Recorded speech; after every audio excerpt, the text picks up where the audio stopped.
Morning class. तो पिछली video में हमने यहाँ पे एक्सरसाइज नंबर 10.1 तक कवर कर रखा है। जिसने नहीं देखा होगा जाके देखो उसको, ठीक है ना। अब यहाँ पे चलते हैं थ्योरम। यहाँ पे देखो इस वीडियो में हम थ्योरम नंबर 10.2 कवर करेंगे और साथ में यहाँ पे कवर करेंगे एक टॉपिक नंबर ऑफ टेंजेंट्स, है ना, कि किसी भी पॉइंट पे मतलब किसी भी पॉइंट से मैक्सिमम मतलब कितने नंबर ऑफ टेंजेंट ड्रॉ हो सकते हैं, ठीक है ना। देखो नंबर ऑफ टेंजेंट जो है ये टोटली डिपेंड करता है कि वो पॉइंट है कहाँ पे, है कि नहीं। तीन केसेस हो सकते हैं। केस नंबर वन है कि हो सकता है कि वो पॉइंट क्या है, सर्कल के अंदर हो। अगर मान लो यहाँ पे जैसे हमने ले लिया, ये तो सेंटर है, मान लो पॉइंट पी जो है सर्कल के अंदर है। अब इस पॉइंट पी से अगर हम यहाँ पे देखेंगे टेंजेंट ड्रॉ, इस पॉइंट पी से पास होने वाली लाइंस अगर ड्रॉ करेंगे तो यहाँ पे बहुत सारी लाइंस यहाँ पे पास होंगी, लेकिन अगर ध्यान से देखेंगे ये टेंजेंट्स नहीं है, ये क्या है, ये सेकेंड बनेंगे यहाँ पे, है ना। तो नंबर ऑफ टेंजेंट अगर बात करेंगे, नंबर ऑफ टेंजेंट मतलब टेंजेंट क्या होता है, जो किसी भी सर्कल को एक ही पॉइंट पे कट करे फिर टच करे मतलब वो कट ही कर रहा है ना। तो अगर किसी सर्कल को एक पॉइंट पे अगर कट करेगा तो वही टेंजेंट कहलाएगा। अदरवाइज तो यहाँ पे अगर देखेंगे तो इस केस में क्या कहेंगे, नो टेंजेंट, है ना, क्योंकि यहाँ पे ये पॉइंट जो है सर्कल के अंदर है। तो अगर ये इनसाइड, अगर ये पॉइंट पी जो है इनसाइड सर्कल है, इसका मतलब यहाँ पे कोई भी टेंजेंट नहीं ड्रॉ होगा। केस नंबर 2 देखते हैं। अगर इसी पॉइंट को हमने ले लिया, जैसे मान लो इसी पॉइंट को हमने यहाँ पे ले लिया सर्कल पर, है कि नहीं, पॉइंट पी है। अब इस पॉइंट पी से केवल और केवल कितने, मतलब यहाँ पे इस पॉइंट पी से कितने टेंजेंट ड्रॉ हो सकते हैं, बोलो। एक पॉइंट से यहाँ पे केवल एक टेंजेंट ड्रॉ हो सकता है कि नहीं। तो यहाँ पे नंबर ऑफ टेंजेंट अगर बात करेंगे, नंबर ऑफ टेंजेंट्स क्या हो जाएंगे, 1।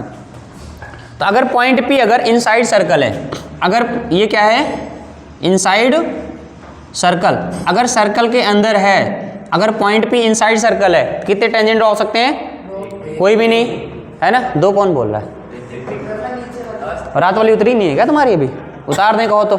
देखो केस 1 में क्या है, केस 1 में क्या है, अगर पॉइंट पी इनसाइड सर्कल है तो यहाँ पे कोई भी टेंजेंट नहीं ड्रॉ होगा, है ना। टेंजेंट ड्रॉ करने की कोशिश करेंगे तो सेकंड ड्रॉ हो जाएगा, ठीक है। अगर यहाँ पे देखेंगे केस नंबर 2 में, अगर वो क्या है, ऑन द पॉइंट पी जो है ऑन द सर्कल है, अगर सर्कल पर ही लाई कर रहा है, इसका मतलब क्या, उससे कितने नंबर आप टेंजेंट ड्रॉ हो सकते हैं, 1। Case number 3 outside the circle. अगर मान लीजिए सर्कल के बाहर है, अगर पॉइंट पी जो है ये सर्कल के बाहर, सपोज करो हमने ले लिया इस तरह से, दैट इज सर्कल ही नहीं बन रहा है, प्रकार से बना दे, इतना बड़ा प्रकार कहाँ से लाएंगे, ठीक है ना।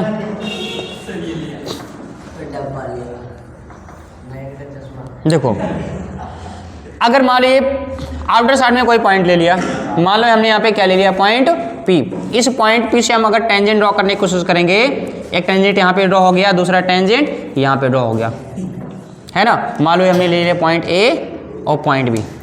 तो अगर कोई भी पॉइंट अगर आउटर साइड है, देखो ये सर्कल के आउटर साइड में है कि नहीं, देखो ये सर्कल के बाहर है। अगर कोई पॉइंट सर्कल के आउटर साइड में है तो वहां से नंबर ऑफ टेंजेंट कितने ड्रॉ हो सकते हैं, 2। ओके, तो number of tangents is equal to 2। इतनी बात समझ में आएगी नहीं। तो 3 केसेस हैं यहाँ पे, नंबर ऑफ टेंजेंट्स यहाँ पे देखेंगे 0 है। तीनों केसेस में यहाँ पे अलग अलग टेंजेंट होंगे। इतनी बात समझ में आएगी नहीं। नंबर ऑफ टेंजेंट्स वो डिपेंड करता है कि पॉइंट कहाँ पे है, इनसाइड सर्कल है या फिर अगर ऑन द सर्कल है या फिर आउटसाइड। अगर इनसाइड सर्कल है, अगर कोई पॉइंट अगर सर्कल के अंदर है तो वहाँ से कितने टेंजेंट ड्रॉ होंगे, 0। अगर कोई पॉइंट अगर सर्कल पर है तो कितने टेंजेंट ड्रॉ होंगे, 1। अगर कोई पॉइंट सर्कल के बाहर है तो कितने टेंजेंट, 2। इतनी बात समझ में आएगी नहीं। अब यहाँ पे अगला देखते हैं थ्योरम नंबर 10.2।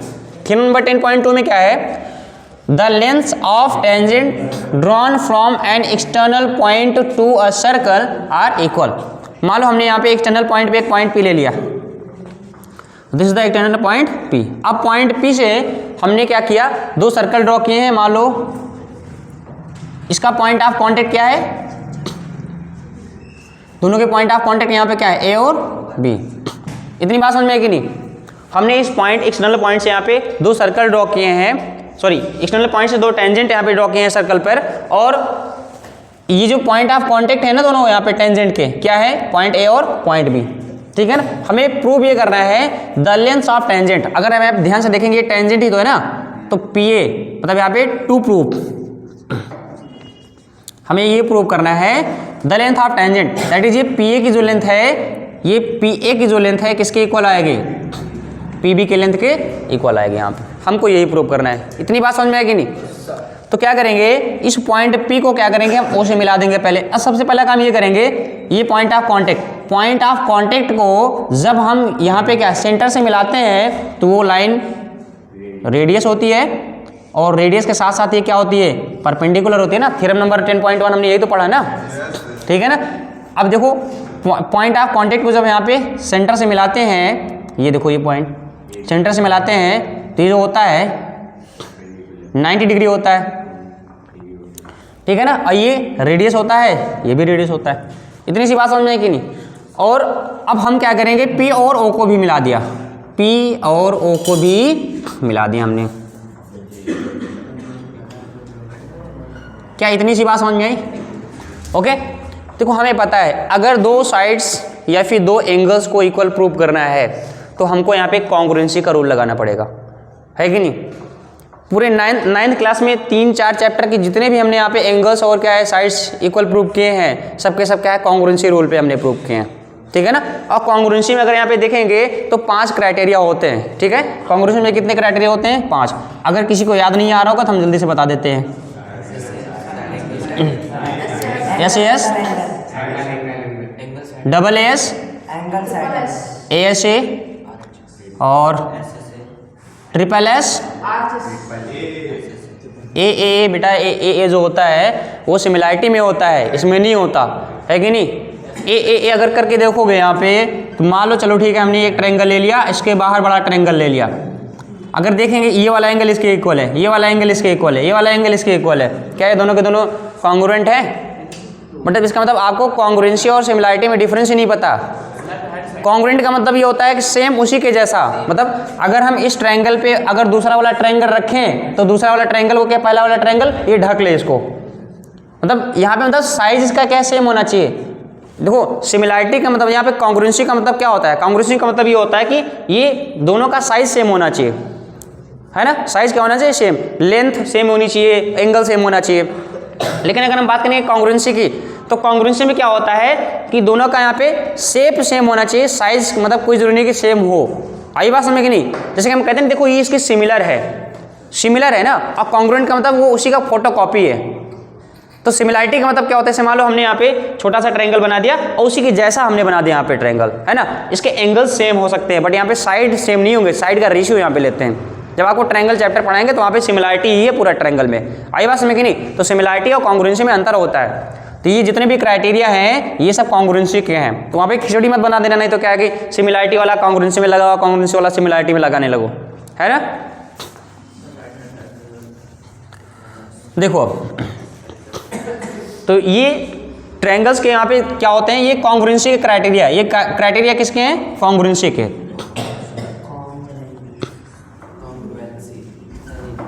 है ना। ये सर्वांगक्षमता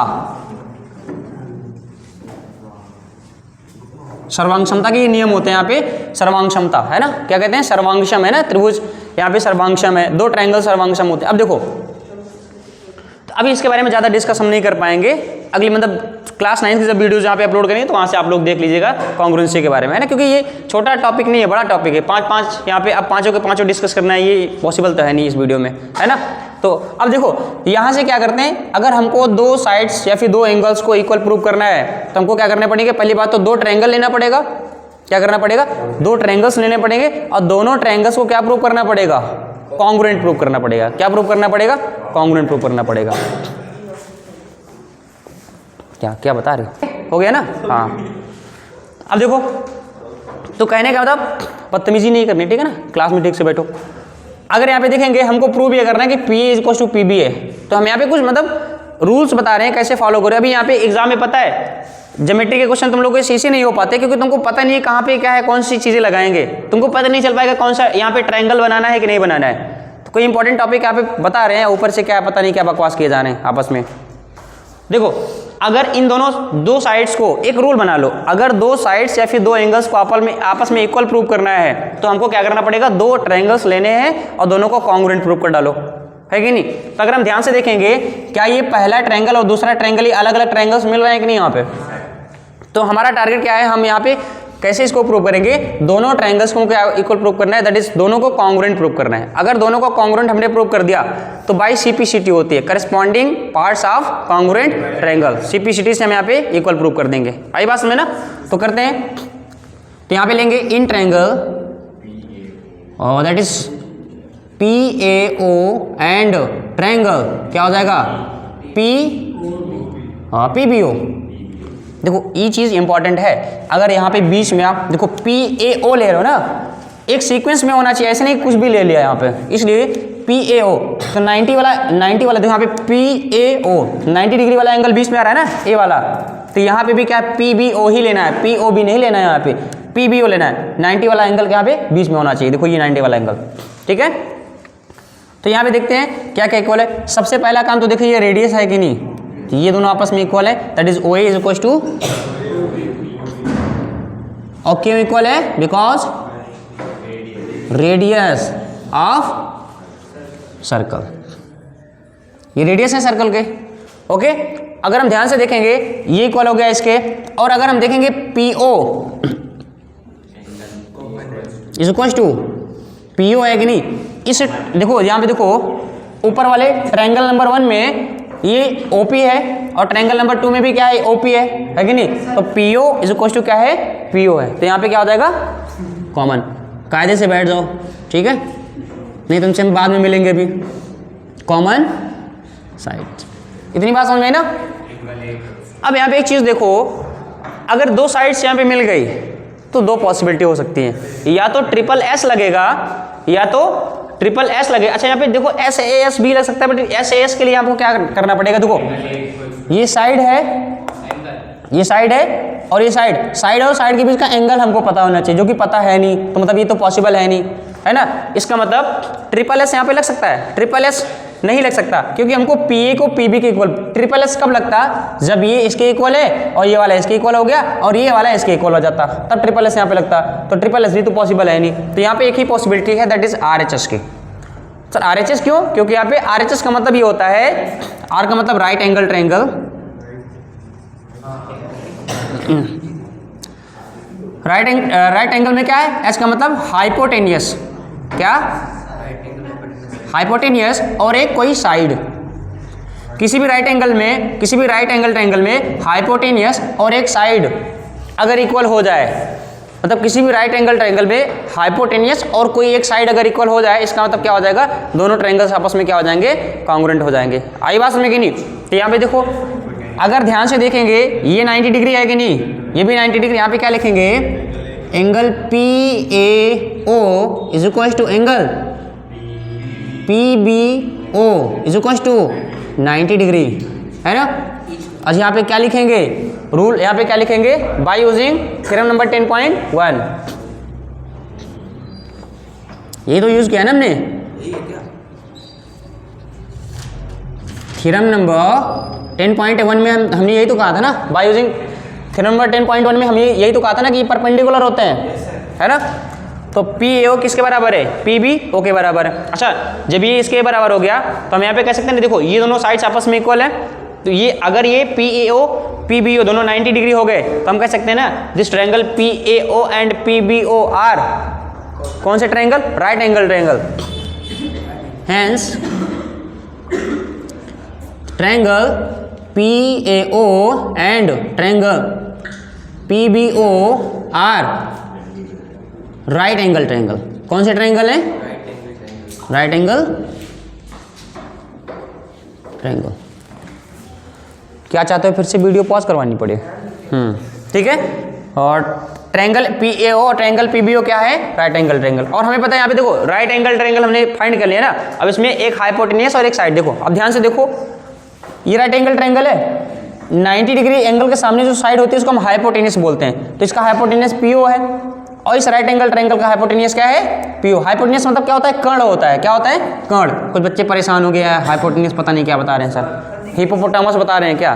देखो तो यहाँ पे क्या कर्ण, यहाँ पे अगर देखेंगे 90 के सामने कर्ण होता है, यहाँ पे 90 के सामने भी कर्ण होता है। क्या दोनों ट्रायंगल्स के यहाँ पे हाइपोटेनियस कॉमन है क्या, और इक्वल है कि नहीं। यहाँ पे देखो OP is equal to OP, या फिर PO is equal to PO, तो हाइपोटेनियस इक्वल होगा। और कोई एक साइड इक्वल हो जाए, और कोई एक साइड में देखो ये साइड इक्वल है ना, OA is equal to OB। इसका मतलब हम यहाँ पे कह सकते हैं ना, by using RHS rule, by using RHS rule क्या हो जाएगा, triangle PAO is congruent to triangle PBO, triangle PAO is congruent to triangle PBO। अभी इतना हमने कॉन्ग्रुएंट प्रूव कर लिया ना। अब जब कॉन्ग्रुएंट हम प्रूव कर लिया ना, हम कुछ भी फाइंड कर सकते हैं यहाँ पे, है ना। कुछ भी मतलब दो साइड्स इक्वल प्रूव कर देंगे, दो एंगल्स इक्वल प्रूव कर देंगे।